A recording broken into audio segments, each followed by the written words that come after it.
అడిగినోడెలేడుగా నాలుగు గోడల్లో నలుగుతున్న మగువలు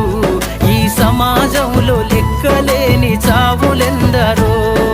నాలుగు గోడల్లో నలుగుతున్న మగువలు ఈ సమాజంలో లెక్కలేని చావులెందరో పుడమి తల్లిరా పురుడోస జన్మరా ఆడ బ్రతుకులో నేడు విలువ ఏదిరా ఆడదంటేనే ఒక ఆట బొమ్మలా